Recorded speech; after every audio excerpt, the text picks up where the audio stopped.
अपना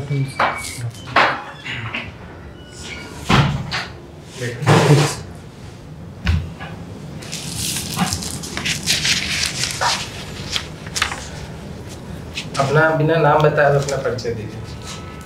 सर, मेरी प्रारंभिक शिक्षा डीएवी पब्लिक स्कूल बक्सर से हुई है। मैंने स्नातक केमिस्ट्री सब्जेक्ट से आईटी कानपुर से किया है। वर्तमान में मैं sir assistant registrar cooperative society के पद पर रोसड़ा अनुमंडल समस्तीपुर में पदस्थ हूँ और इसमें मेरा चयन 64वीं बीपीएससी के माध्यम से। आपका गृह जिला समस्तीपुर है? गृह जिला सर बक्सर है। अच्छा, समस्तीपुर यहाँ लिखा है सर, फैक्चुअल। बक्सर के रहने वाले हैं? तो बक्सर के कुछ ऐतिहासिकता बताइए जो प्राचीन समय से। सर, दो मुख्य बिंदु जो हैं इतिहास में, एक तो चौसा की लड़ाई है 1539 में और एक बक्सर की लड़ाई है 1764 में। और कुछ प्राचीन समय में चले जाइए। जी सर, ये तो ऐतिहासिक पक्ष हुआ। कुछ पौराणिक पक्ष भी है। जैसे सर, वहाँ पे श्री राम और लक्ष्मण जी ने शिक्षा हासिल की थी वाल्मीकि जी के आश्रम से। ताड़का वध किया था। सॉरी, विश्वामित्र के आश्रम, माफी चाहूँगा। ताड़का वध किया था। और सर, वहाँ पे एक और किंवदंती है कि कौशल्या माँ थी, उनको ऋषि गौतम के द्वारा कर्ष किया गया था जिससे वो पत्थर बन गए थे। लेकिन श्री राम के पैर जब लगे पत्थर से तो फिर उनका मूर्त रूप वापस आया था सर। तो ये भी वहाँ की एक कथा है सर। आप आईआईटी कानपुर से पढ़े हैं ना? जी। रजिस्ट्रार पोस्ट पर आपने बताया कि जी सर। अभी वर्तमान में आईआईटी छोड़ के इधर आने का कुछ बताइए रीजन। आपने भी अच्छी खासी मेहनत तो इस फील्ड में किया, सरकार ने भी आप पे अच्छे खासे पैसे खर्च किए, फिर आप इस फील्ड में क्यों आना चाह रहे हैं? सर, ये बात तो सत्य है कि सरकार ने और समाज ने मेरे ऊपर अपने संसाधन खर्च किए। मैं इसके लिए आभारी हूँ सर। ये भी बात सत्य है कि जो मैंने शिक्षा हासिल की उसी शिक्षा के बदौलत सर मैं फ़िलहाल एक सेवार्थ पदाधिकारी और अच्छे नागरिक के रूप में खुद को स्थापित करने का प्रयास कर रहा हूँ सर। और यहाँ सर इस सेवा में काम करते हुए भी या भविष्य में अन्य सेवाओं में जाने से सर जो समाज के प्रति दायित्व है उसे पूरा करूँगा। इससे ये होगा सर कि समाज का एक प्रकार से इन्वेस्टमेंट जो हुआ है उसमें अधिकाधिक रिटर्न मिल सके सर, ये मैं सुनिश्चित करने का प्रयास करूँगा। अच्छा, आपका चॉइस क्या है? पहला पोस्ट पे क्या दिया है? सर, बिहार प्रशासनिक सेवा। प्रशासनिक सेवा जैसे मान लिया एसडीएम बनते हैं, ठीक है, इसके कार्य क्या क्या है? सर, एसडीएम के मुख्यतः सर 3-4 कार्य हैं। जैसे विधि व्यवस्था के एक प्रकार से कस्टोडियन होते हैं एसडीएम सर। सर, इसके अलावे सर जितने भी विभाग हैं उनके कामों का, कार्यक्रमों का या योजनाओं का अनुश्रवण भी करते हैं अनुमंडल स्तर पे। इसके अतिरिक्त सर आरटीपीएस से संबंधित भी कार्य हैं सर के।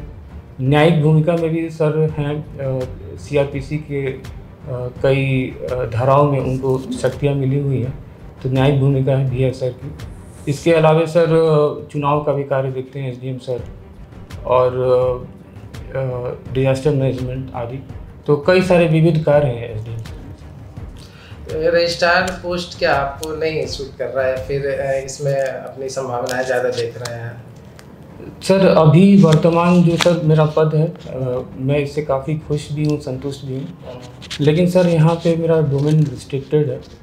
अगर मैं बिहार प्रशासनिक सेवा में कार्य करूँगा तो एक प्रकार से कार्य क्षेत्र भी व्यापक होगा और कार्यों में विविधता तो होगी ही सर।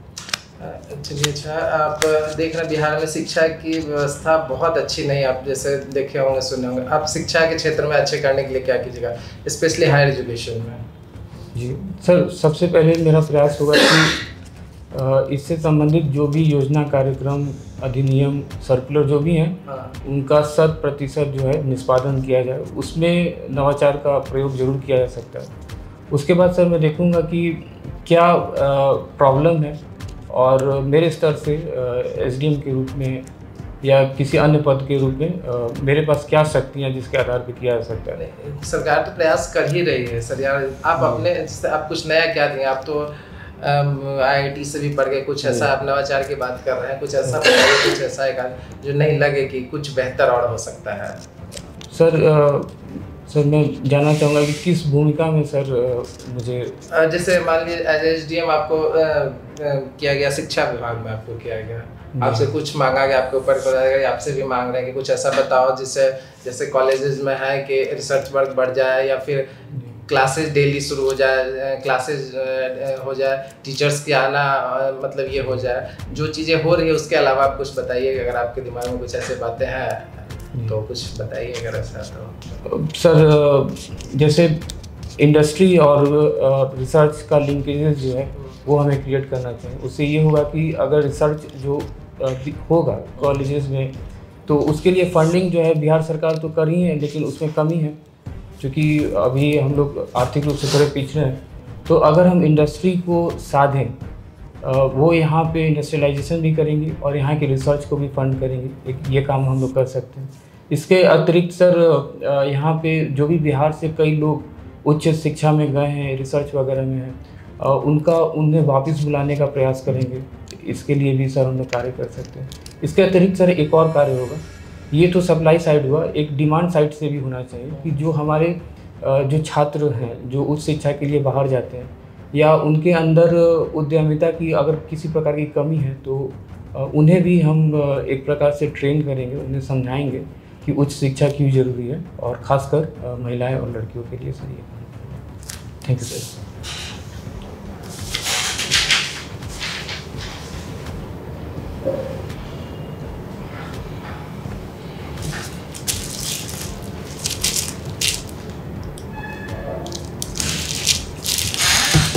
सेल्फ हेल्प ग्रुप और एनजीओ में क्या डिफरेंस है?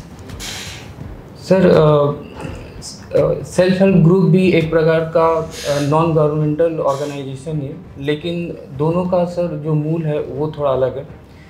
सेल्फ हेल्प ग्रुप में पारस्परिक संबंध की बात होती है, लेन देन की बात होती है, म्यूचुअल हेल्प की बात होती है। और सर एनजीओ जो है वो एक ऑर्गेनाइजेशन है जिसका रजिस्ट्रेशन होता है किन्हीं कार्यों के लिए। एनजीओ का सर उद्देश्य जो है वो एक प्रकार से सोशल भी हो सकता है, इकोनॉमिक भी हो सकता है, पॉलिटिकल भी हो सकता है, लेकिन सेल्फ हेल्प ग्रुप का ज़्यादातर जो सर मूल में है वो है economic organisation with social motives. अच्छा, सोशल ये सेल्फ हेल्प ग्रुप है जी, उसका रजिस्ट्रेशन होता है नहीं? सर सेल्फ हेल्प ग्रुप्स का सर रजिस्ट्रेशन नहीं होता है। उसमें ग्रुप है जी सर उसे एक प्रकार से मान्यता जो है नाबार्ड और आरबीआई की गाइडलाइंस है उसके आधार पे मिलती है सर। नाबार्ड की बात आपने किया जी सर। नाबार्ड के में एक अलग से ग्रामीण विकास के लिए फंड बनाया गया था जी, पता है आप इसके बारे में?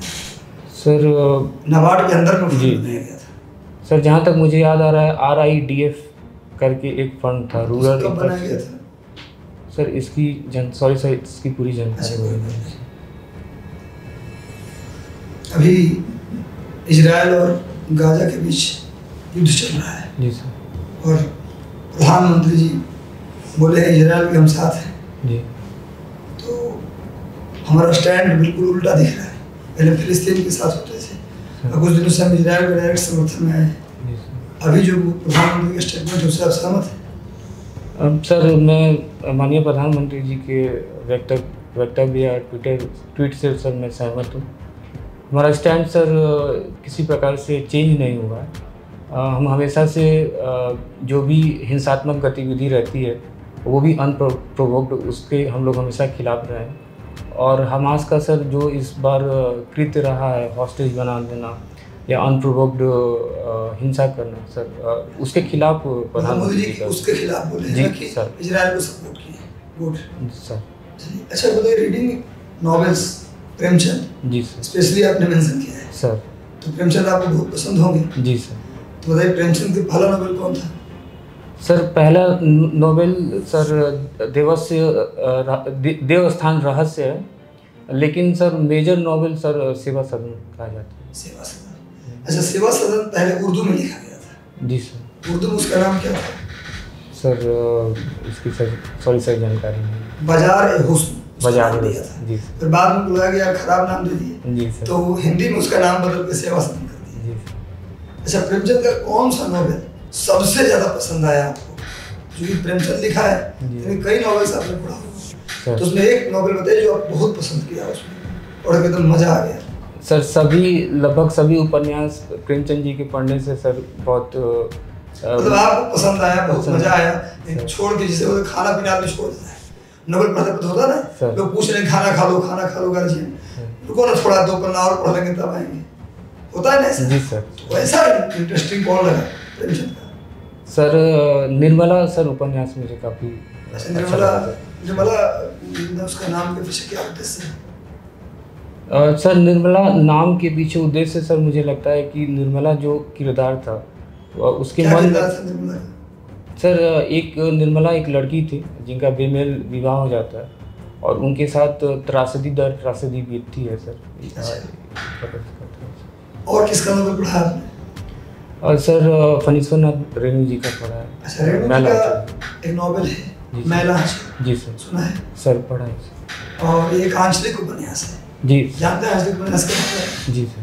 क्या होता है आंचलिक उपन्यास? सर आंचलिक उपन्यास सर वैसे उपन्यास होते हैं जिसमें आंचलिकता होती है, जैसे उसकी जो भाषा होगी तो उस जो लोकल भाषा होती है वैसे होती है, उसमें फणीश्वरनाथ रेणु का जो मैला आंचल है उसे किसी विश्वविद्यालय ने, विदेश के किसी देश के विश्वविद्यालय ने पढ़ाने का वो किया है कि अपने विश्वविद्यालय में हम पढ़ाएंगे। जी सर। भारत से बाहर किस देश ने कहा है? सॉरी सर, इसकी जानकारी नहीं है। अच्छा, जापान के टोक्यो विश्वविद्यालय सर, वहाँ मैला आंचल को पढ़ाया जाएगा जापानीज लैंग्वेज में। जी सर। ये सर इसमें मैं कहना चाहूँगा कि ये उपन्यास इतना एक प्रकार से सर ये दस्तावेज है, ऐतिहासिक दस्तावेज का ये मादा रखता से पढ़ाना भी। केमिस्ट्री आपका है? जी सर। दोनों जगह सर, ये अच्छी बात है। केमिस्ट्री आप रखे हैं, यार काफ़ी केमिस्ट्री से है, लोग विषय बदल लेते हैं, आपने विषय नहीं बदला है। Thank you sir. चलिए आप मुझे बताइए कि केमिकल रिएक्शन और न्यूक्लियर रिएक्शन क्या डिफरेंस है उनके बीच? सर केमिकल रिएक्शन में कंजर्वेशन ऑफ मास होता है, अगर मूल अंतर में बताऊं, लेकिन न्यूक्लियर रिएक्शन में कंजर्वेशन ऑफ मास नहीं होता, उसमें मास एनर्जी का कन्वर्जन हो जाता है। दूसरा और सर और इसके अतिरिक्त अंतर सर बताएं। अतिरिक्त बताइए सर। इसके अतिरिक्त अंतर सर मुझे लगता है कि जैसे न्यूक्लियर रिएक्शन में एनर्जी जो है सर जी तो है, बता सकते हैं आप, इसमें जो एलिमेंट्स मिलते हैं उसी टाइप के कंपाउंड आगे बनते हैं रिएक्शन के बाद, वहाँ अलग कंपाउंड अलग एलिमेंट का भी फॉर्म हो सकता है जी, अलग कंपाउंड का भी फॉर्म हो सकता है जी सर। इसमें ट्रांसम्यूटेशन एनर्जी और मास वेस्ट नहीं होता, बैलेंस होता है, वहाँ बदल सकता है मास का रेशियो रिएक्शन के बाद। ये तो बता दिया सर। एलिमेंट का जो कंपोजिशन है वो चेंज हो सकता है जी सर। एलिमेंट ही सर चेंज हो सकता है, जैसे केमिकल रिएक्शन में एलिमेंट चेंज नहीं होगा, लेकिन न्यूक्लियर रिएक्शन में एलिमेंट चेंज हो सकता है। कंपाउंड होगा उसी एलिमेंट कंपाउंड रिएक्शन के बाद बनेगा केमिकल रिएक्शन जी, लेकिन वहाँ ट्रांसम्यूटेशन हो सकता है सर। मैं ही पूछना चाह रहा सर। आप बताइए कि भोपाल गैस ट्रेजेडी को छोड़कर भारत में कोई और केमिकल हादसा? सर एक तो चेन्नई में स्टेरलाइट प्लांट में सर हादसा मुझे ध्यान में आ रहा है, और सर एक और हैदराबाद में सर एक अग्नि कांड हुआ था सर। कब हुआ था हैदराबाद में? सर एग्जैक्ट मुझे याद नहीं है, लेकिन 2020 के अंत में सर हो सर। भोपाल गैस ट्रेजेडी में जी सर कौन सा गैस लीक हुआ था? Sir methyl isocyanate. कौन सी कंपनी थी? Sir union carbide. कौन था सीईओ? सर वॉरेन एंडरसन करके शायद नाम। अच्छा, तो एंडरसन को गिरफ्तार कर लिया गया था या फिर भगा दिया गया था उसे, या खुद भाग गया था? सर गिरफ्तार तो नहीं किया गया था। गिरफ्तार किया था सर या भगा दिया गया था? सर जहाँ तक मुझे ध्यान में आ रहा है कि एक बार उनकी गिरफ्तारी हुई थी। हुई थी शायद। अच्छा। लेकिन पूर्ण रूप से उन्हें कोर्ट में पेश नहीं किया गया, और वो सर ऐसी बात सुनने को मिली है, मैं कंफर्म नहीं हूँ। अच्छा, कोई बात नहीं। चलिए, IIT से आप हैं, लास्ट प्रश्न बता दीजिए मुझे सर। भारत का पहला इंजीनियरिंग कॉलेज कौन था? सर रुड़की। कब एस्टैब्लिश हुआ? सर 1842 में सर। अच्छा, ठीक है, okay, thank you sir. Chemistry में अल्केमिस्ट क्या होते थे? सर एल्केमी एक प्रकार से प्रोटो केमिस्ट्री है। उसमें एल्केमिस्ट जो थे उनका ज़्यादातर दो मुख्य बिंदु होता था। पहला ये होता था कि आयरन से गोल्ड बना लें या कुछ ऐसा कर लें जिससे वैल्यूएबल मटेरियल बना लें, और दूसरा सर ये होता था कि कोई ऐसा एलेक्सर बनाए जिससे कि वो लाइफ लॉन्ग जिए और हेल्दी रहें।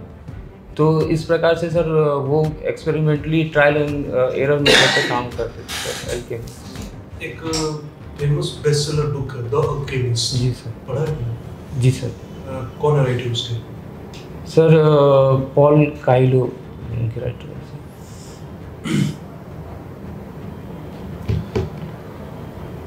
अभी बजट 2023-24 में कितनी नई सहकारी समितियां गठित करने का प्रावधान किया गया? सर ध्यान में नहीं है। भारत में सहकारिता आंदोलन की शुरुआत कब हुई थी? सर इसकी शुरुआत सर इस प्रकार से देखी जा सकती है कि जब प्री कॉलोनियल पीरियड था तो सेल्फ सफिशिएंसी थी विलेजेस की, तो सहकारिता का आवश्यकता नहीं पड़ी। लेकिन कॉलोनियल पीरियड से जैसे ही जमींदारी व्यवस्था आदि शुरू हुई तो वहाँ से जरूरत शुरू हुई। 1904 में सर जब इसका पहला एक्ट बना तो एक प्रकार से कह सकते हैं कि वहाँ से सहकारिता का एक विधिवत शुरुआत हुआ आंदोलन का सर।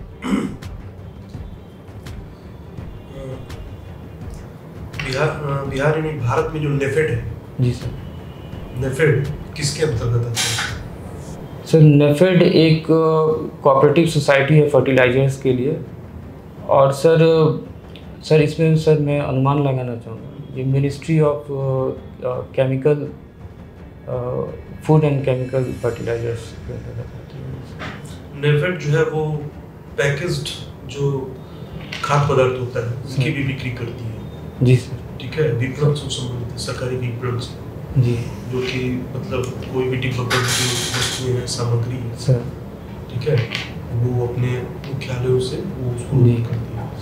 इवन जब जरूरत होती है, जब कोई आकस्मिक मैंने मार्केट में जो है किसी चीज़ की कमी हो जाती है, प्राइसिंग हाइक होती है, और तत्कालीन जैसे अभी कुछ दिन पहले प्याज का या टमाटर का, तो उसकी भी वो आपूर्ति करती है। जी सर। सहकारी समितियों से संबंधित कौन सा संविधान संशोधन बने उससे रिलेटेड था? Sir 97th constitutional amendment. किस वर्ष उसको जोड़ा गया? सर 2011 में। किस डीपीएसपी के किस आर्टिकल में है वो?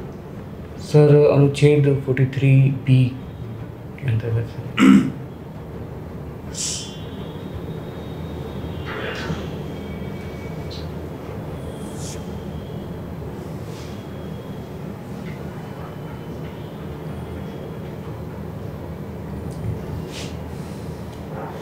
आपका जो डेट ऑफ बर्थ है, जी सर, उस डेट ऑफ बर्थ के अनुसार जो है अभी हाल ही में एक संविधानेतर संस्था का मतलब जो कॉन्स्टिट्यूशन में उसका जिक्र नहीं है, उसने 30 साल पूरे किए हैं। सर कौन सी संस्था है? सर माफ़ी चाहूँगा इसके लिए। सर 1993 में sir national human rights commission का गठन हुआ था, तो उस हिसाब से 30 साल सर उसके हो रहे हैं, लेकिन मैं सर श्योर नहीं हूँ कि ये वही संस्था है इसका। अच्छा, हाल ही में पंजाब सरकार ने एक धान की जो मतलब किस्म है उसको प्रतिबंधित कर दिया है। सर इसकी जानकारी नहीं है सर, माफ़ी चाहूँगा। ताकि वो ज़्यादा जलगन एक फसल है और दूसरा चीज़ की पराली की मात्रा ज़्यादा होती है, ठीक है, सर।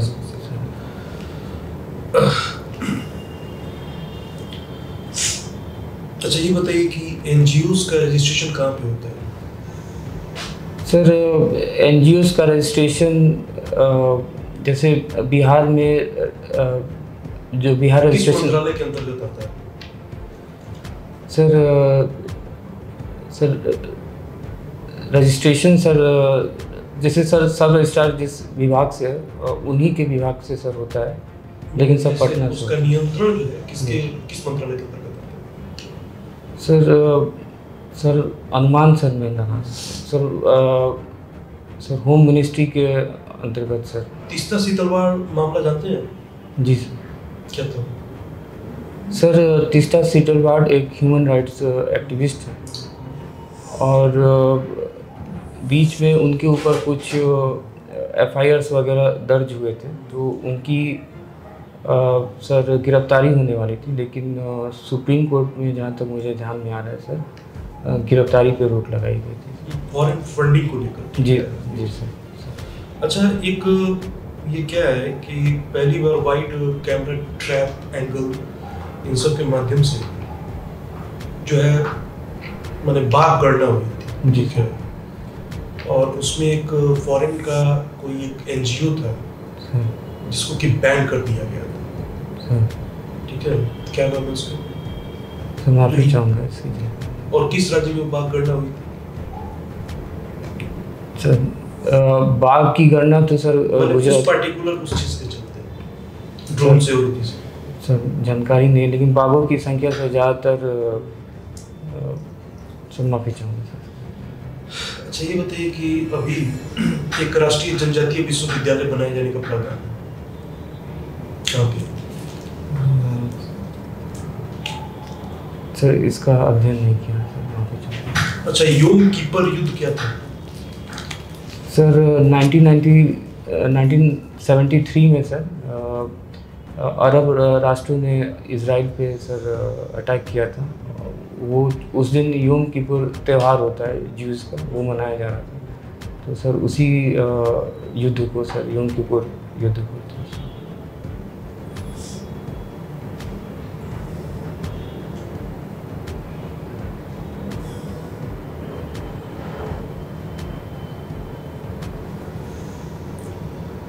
आईआईटी कानपुर जो कि मतलब एक्सेलेंसी एक एक्सेलेंट सेंटर ऑफ एक्सेलेंसी है सर, जहाँ पे कि अभी भी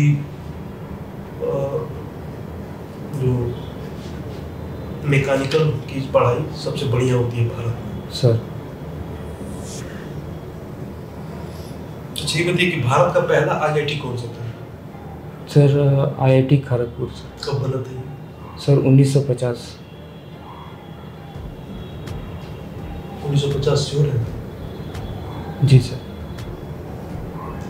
वहाँ पे उसका उद्घाटन करते हुए तत्कालीन प्रधानमंत्री के द्वारा एक स्टेटमेंट दिया गया। जी सर। सर उसमें जवाहरलाल नेहरू उनके द्वारा स्टेटमेंट दिया गया था कि ये स्मॉल हिल है, लेकिन ये यहाँ से सपना देखा जा सकता है भविष्य के भारत में, कुछ इस प्रकार। स्वतंत्र भारत में जो है विज्ञान और प्रौद्योगिकी निर्णायक भूमिका निभाएंगे। जी sir. Very good, thank you sir, thank you sir. Good.